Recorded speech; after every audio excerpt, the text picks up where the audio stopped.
Bonsoir, je suis très heureuse de vous retrouver pour faire le tour de l'actualité en Moselle. Voici les titres de ce mardi 15 novembre.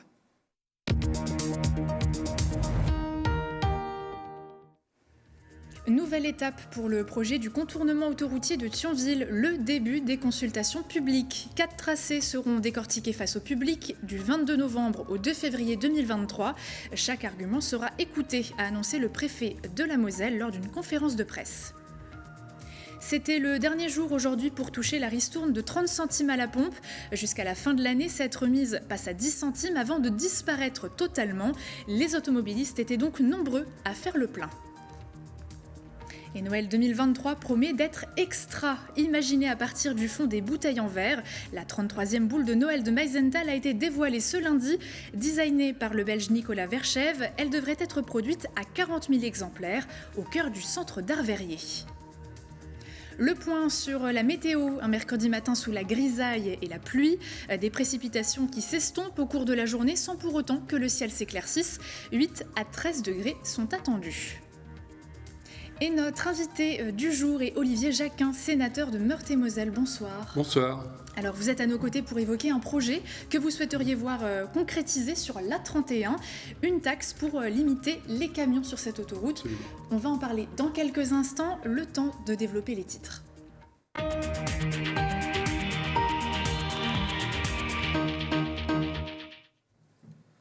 Avec près de 100 000 véhicules par jour sur l'A31 et une circulation de plus en plus encombrée, l'A31 bis revient sur le devant de la scène. Une nouvelle étape va être franchie, le démarrage des réunions publiques. 4 tracés ont été retenus et seront décortiqués face aux citoyens et associations. Et chaque argument pèsera dans la balance pour choisir le meilleur tracé. Plus d'explications dans ce reportage. Coup d'accélérateur pour l'A31 bis, les prochaines consultations publiques vont démarrer. Les 4 tracés retenus pour le contournement autoroutier de Thionville seront donc présentés aux citoyens et aux associations. Cette concertation va durer jusqu'à début février. Elle se compose de réunions publiques et de rencontres avec le public pour me permettre ensuite de proposer au ministre des Transports le tracé qui sera retenu et qui sera soumis à enquête publique. Chaque tracé comporte son lot d'avantages et d'inconvénients, mais aussi des coûts très variables, allant de 380 à 850 millions d'euros. Et parce que cette autoroute doit traverser des milieux déjà urbanisés, certaines propositions prévoient des tunnels en profondeur ou en surface pour réduire les nuisances. Donc la variante F10 qui utilise le tracé actuel de l'A31 et bifurque plus au sud, juste au sud de Terreville, en créant une nouvelle bretelle et après rejoint l'A31 au niveau de Bétange. Deuxième fuseau, le fuseau F4, qui était également soumis à la concertation en 2018-2019, qui traverse Florange, mais là la traversée est prévue en tunnel profond. 2 autres variantes, avec tunnel, ont vu le jour depuis les consultations de 2018. Il s'agit du tracé F5 aux abords de l'ancienne coquerie de Cérémant-Gerzange. Pour le préfet de la Moselle, l'heure n'est plus à la discussion sur le fondement même du projet. C'est un avis que j'exprime volontiers. Cette autoroute est nécessaire. Mais ceux qui voudront, lors de la concertation, exprimer l'avis inverse, le pourront tout à fait. Certains sont plus sensibles à la fluidité de la circulation, d'autres à l'insertion dans l'environnement, d'autres à la possibilité pour les entreprises ou les particuliers d'accéder facilement à l'autoroute. Et d'autres au prix du péage, car il s'agira d'une autoroute payante. L'État français et l'État luxembourgeois n'ont pas prévu de financer le projet. Après validation du tracé, une enquête publique s'étalera jusqu'à début 2024. Il faudra sûrement attendre 2025 pour obtenir la déclaration d'utilité publique. Idem pour trouver le concessionnaire qui devra gérer le tronçon. 3 à 5 ans de travaux sont envisagés, soit une mise en service fin 2030, voire début 2031. Olivier Jacquin, au sujet de cette A31 bis, les tronçons proposés vous semblent cohérents, le projet vous semble cohérent ? Écoutez, moi je suis plutôt transport ferroviaire, mais quand on voit une autoroute à ce point saturée, il faut trouver des solutions plus qu'urgentes. Ça fait 20 ans qu'on dit qu'on va chercher des solutions urgentes. Et à ceux qui sont très favorables à l'environnement, je je leur dis qu'il y a un enjeu routier considérable, c'est le verdissement des voies routières.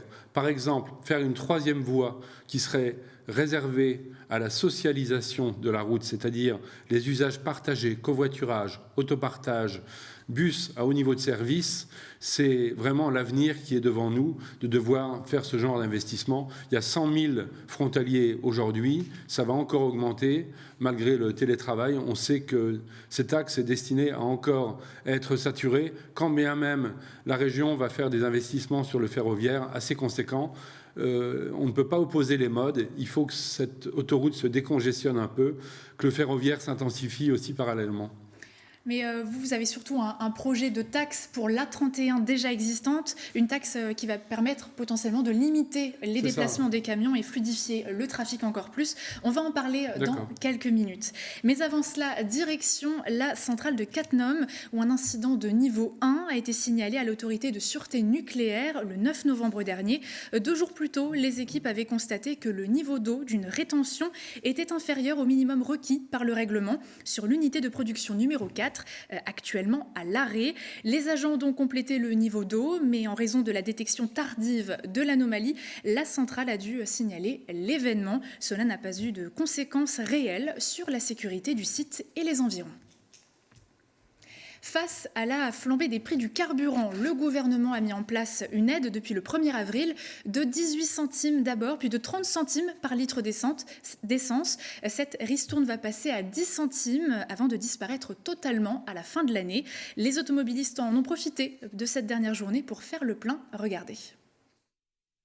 C'est armé de patience que des centaines d'automobilistes sont venus faire le plein dans cette station Total Énergie. Une journée pas vraiment de tout repos. Une journée noire, il y a la queue, je crois, jusqu'au Saint-Symphorien. C'est un peu le cirque, mais ça va. Tout le monde est sympa, tout le monde est compréhensif. Je sais que la ville de Longeville a fait des déviations pour ceux qui ne veulent pas d'essence fassent le tour par derrière. Sinon, tous les jours, c'est comme ça, en fait. Depuis qu'il y a eu la remise du gouvernement, c'est tous les jours comme ça. Aujourd'hui, le gasoil est à 1,68 et le E95 à 1,52. Par contre, demain, on ne sait pas, c'est Total qui va fixer les prix. Tous les jours, ça change en fait. On va voir avec l'aide de l'État et l'aide de Total ce que ça va donner demain matin. Certains conducteurs sont sur la réserve, d'autres viennent faire un complément. Mais tous profitent de l'aide de 30 centimes octroyée par l'État et de 20 centimes de Total avant que ces 2 ristournes ne passent à 10 centimes. Je fais le complément parce qu'elle va prendre 20 centimes à 30 centimes dans les stations Total Énergie. Et pour vous, c'est une grosse différence ? Ah oui, c'est énorme. Je suis enseignante de judo, je me déplace beaucoup, je travaille, je fais des déplacements et ça va coûter cher.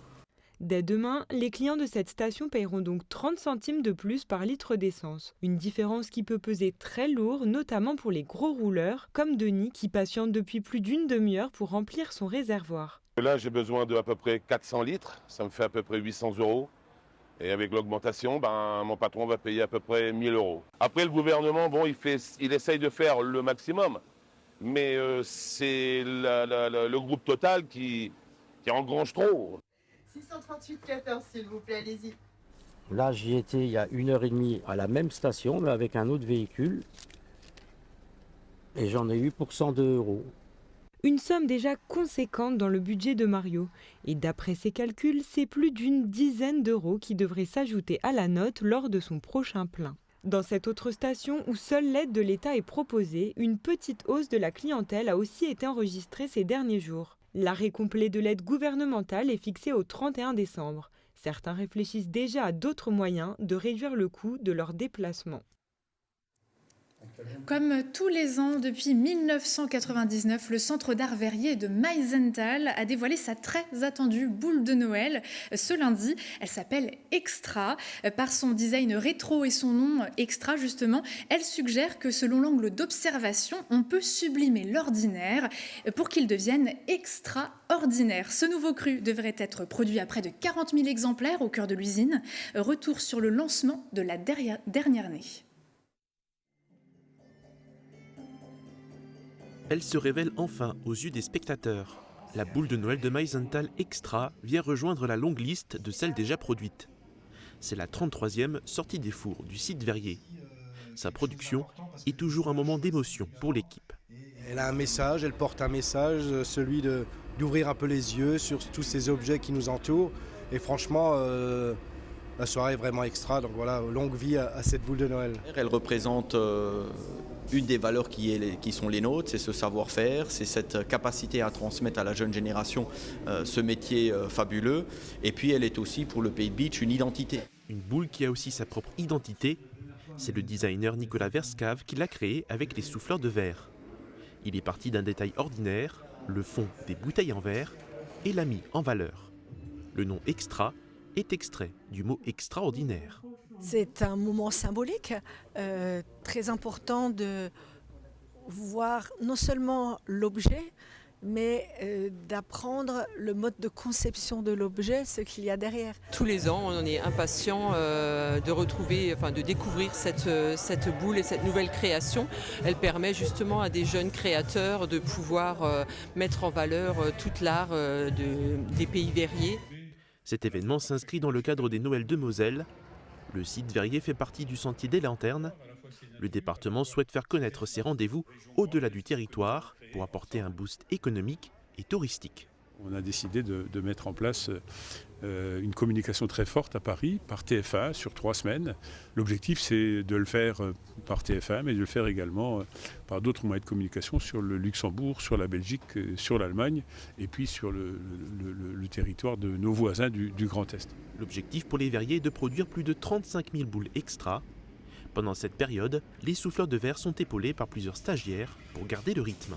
C'est une forme qui se prête bien, qu'elle va assez vite. Là, on met pas trop longtemps à la fabriquer, on n'a pas tant de rebut que ça par rapport à des modèles bien plus complexes. La boule sera diffusée dans 8 marchés de Noël. Malgré la hausse de son prix de base à 24 €, la boutique a connu une très forte affluence lundi soir.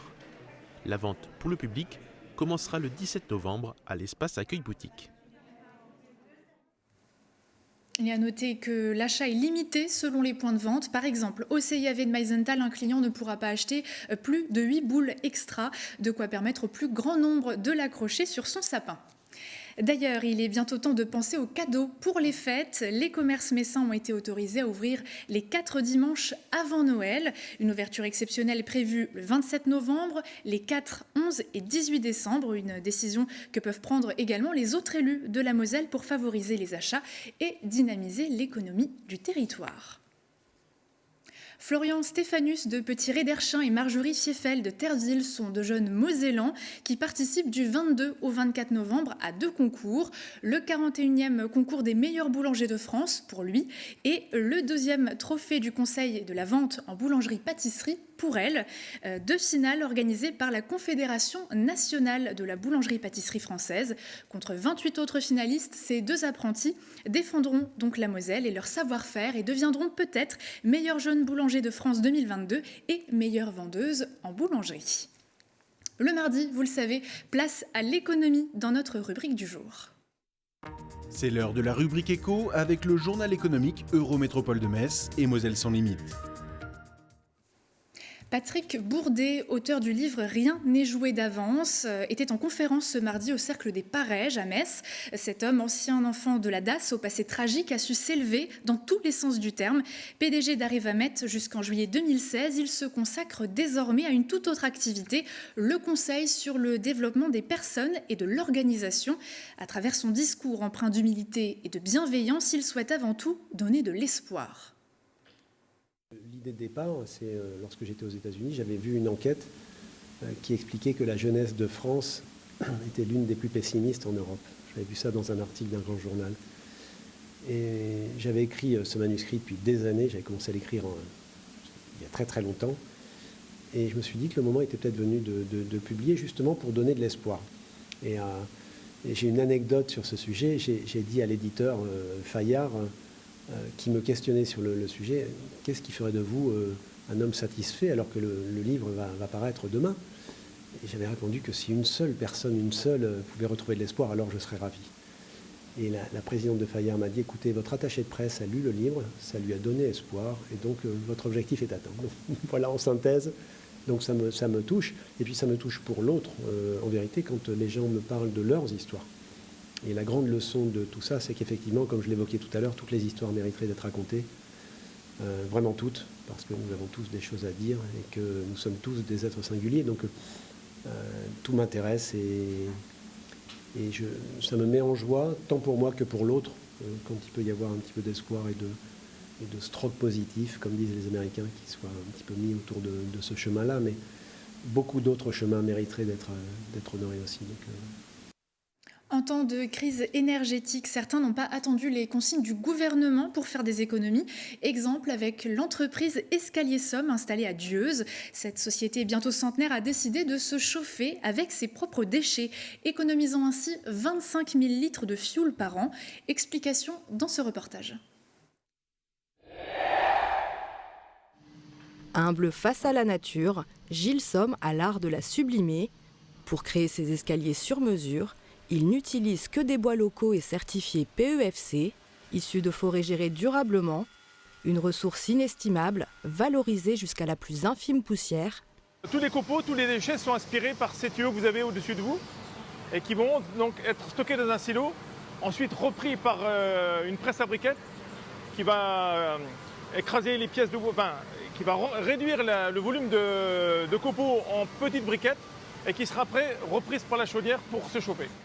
Matériau d'exception, le bois est aussi source d'énergie. Grâce à la combustion des 200 mètres cubes de chute qu'elle génère chaque année, l'entreprise parvient à maintenir les 2000 mètres carrés de son atelier à 18 degrés toute l'année. L'intérêt d'utiliser notre biomasse, c'est de ne pas générer de carbone supplémentaire. C'est un carbone qui est donc fixé dans le bois et qui sera refixé, réutilisé dans la forêt. Donc on évite vraiment l'usage des énergies fossiles. Avec cette chaudière à bois, les Escaliers Somme économisent 25 000 litres de fioul chaque année. Et malgré un investissement de 250 000 € en 2005, le patron ne regrette pas son indépendance énergétique. Il faut voir qu'avec une économie grosso modo de 25 000 € par an, en fait il nous a fallu à peu près 10 ans pour retrouver un retour sur l'investissement. Sachant que là, ça fait 2005-2022, on a quand même déjà quelques années de passé. Et donc là, on sait malgré une maintenance qui est plus importante qu'une chaudière gaz, certes, mais en fait, on sait que la rentabilité est bonne en plus. En recyclant ses propres déchets, Gilles Somme prouve qu'économie et écologie peuvent rimer. Une réflexion est lancée sur l'installation de panneaux solaires pour parvenir d'ici fin 2023 à la neutralité carbone. Un peu plus tôt dans cette édition, vous parlez du projet de l'A31 bis. Sur l'A31 déjà existante, certains élus ont d'autres projets pour désengorger la circulation. On fait le point avec l'invité du jour.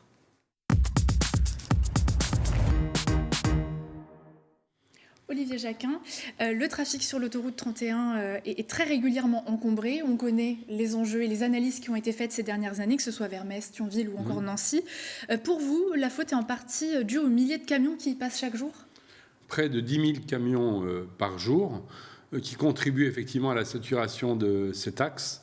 C'est une des autoroutes les plus encombrées de France, qui est réputée être prioritaire en termes de travaux, mais travaux qu'on ne voit pas arriver. Enfin, aujourd'hui, ont été lancées la consultation pour le tracé nord, qui doit être concédé à un opérateur autoroutier. Ouais.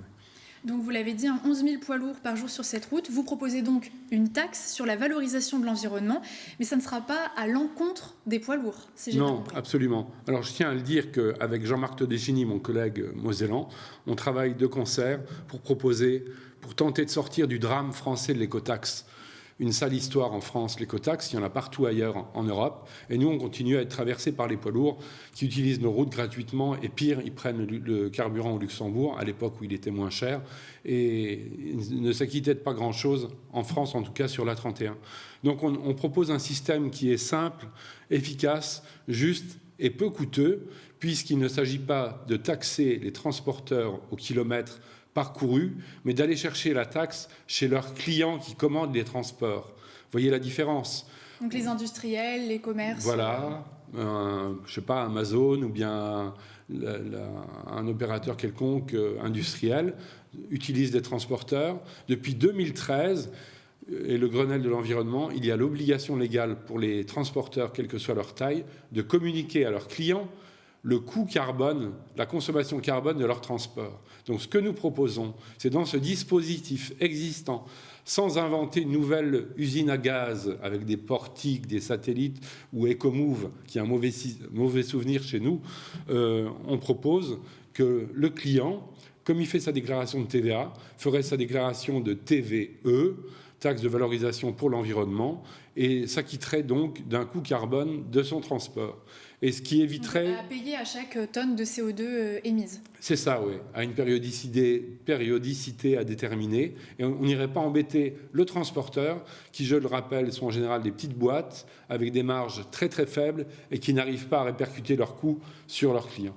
Comment avez-vous eu cette idée avec vos autres collaborateurs? Est-ce que vous vous êtes basé déjà sur des exemples, sur des choses qui existaient déjà? On s'est basé sur la réflexion d'un industriel assez génial qui s'appelle Philippe Mangeard, que j'avais fait venir hier dans une réunion à Nancy, qui a eu cette idée quand il a vu le Grenelle de l'environnement. Il a dit il faut trouver un système vertueux, c'est-à-dire il faudrait inciter les donneurs d'ordre, ceux qui commandent les transports, à utiliser les modes les plus vertueux, parce que c'est inévitable d'aller vers un coût carbone de nos transports vu l'état de la planète. Et donc, si vous voulez, je vous donne un petit exemple chiffré que les auditeurs vont découvrir. Si vous prenez un parcours de 1000 km parcouru par un 40 tonnes, ça coûte à peu près 1 200 € et ça produit 1 tonne de CO2. Si vous utilisez un véhicule polluant du style un petit 3,5 tonnes bâché là, qui roule à toute vitesse, sans chronotachygraphe, sans respecter les limitations de travail, etc., ils peuvent polluer 20 fois plus, c'est-à-dire 440 grammes de carbone au kilomètre. Non, je me suis trompé. 1880 grammes de carbone au kilomètre au lieu de 80. D'accord ? Si vous appliquez là-dessus une taxe de 20 € la tonne de carbone, dans mon premier cas, le SMIRMORC, vous allez vous acquitter de 40 € à peu près. Dans le second cas, le véhicule polluant, ça va être plus de 400 €. Donc si vous êtes le client, vous allez dire, attendez, moi je ne veux plus de la petite camionnette polluante, je préfère un véhicule moins polluant. C'est en ça. Des véhicules moins polluants, c'est-à-dire refaire une flotte de camions un peu différents ou aller vers d'autres... Attendez, il faut savoir que 80% des poids lourds actuels sont aux dernières normes Euro-TIR 5 et 6 qui polluent très très peu. Il y a ces petites camionnettes là ou des vieux modèles qui existent encore, mais il y a surtout à emmener tout le transport routier vers le verdissement. Il y a peu de solutions encore. Il y a des gaz renouvelables. Il y a un peu d'électrique pour des poids lourds qui circulent en local et qui ne font pas 1000 km par jour. Et il faut les accompagner, ces gens-là. Et donc, cette écotaxe d'une nouvelle forme, la TVE, acquittée par les chargeurs, les donneurs d'ordre, permettrait notamment d'accompagner les routiers vers des modes plus vertueux. C'est pas mal, non ? Alors c'est en stade de projet pour le moment, ça pourrait se concrétiser, il y a une phase d'expérimentation. Alors, bonne question, parce que après le drame français de l'écotaxe, CF il y a quelques années, on est dans une nouvelle partie, c'est l'écotaxe qui va s'appliquer en Alsace sur l'A35, pour laquelle, avec Jean-Marc Todeschini, on avait obtenu un vote unanime du Sénat disant s'il y en a une sur l'A35, il en faudra une sur l'A31. Puis l'Assemblée nationale a oublié le vote du Sénat. Et donc aujourd'hui se met en place une nouvelle écotaxe, enfin, sur la 35. Et la grande nouveauté, l'actualité, c'est qu'une autre loi a permis à la région, et je salue Jean Rotner, qui a eu le courage le 23 septembre de prendre une délibération, disant « je veux gérer la 31 et y mettre une écotaxe ». Et donc c'est dans ce cadre-là qu'on ressort notre idée, rebaptisée taxe de valorisation pour l'environnement, pour dire à Jean Rotner, plutôt que de mettre une écotaxe punitive et douloureuse, autant avoir un système juste, simple, efficace et peu coûteux. Alors, est-ce qu'il y aurait un calendrier précis à donner ou pas encore ? Alors la bonne nouvelle, c'est qu'en décembre, nous saurons si l'État accepte cette prise de compétence par Jean Rotner, la région Grand Est, de la gestion de l'A31. Et là, ça ira beaucoup plus vite que si c'est l'État qui le fait lui-même. Je vous donne un exemple. La Nationale 4, qui est censée mise à 2 fois 2 voies, ça fait 50 ans que ça dure, et il nous reste toujours, du côté de Blamont-Sarrebourg, un petit bout qui n'est toujours pas réalisé.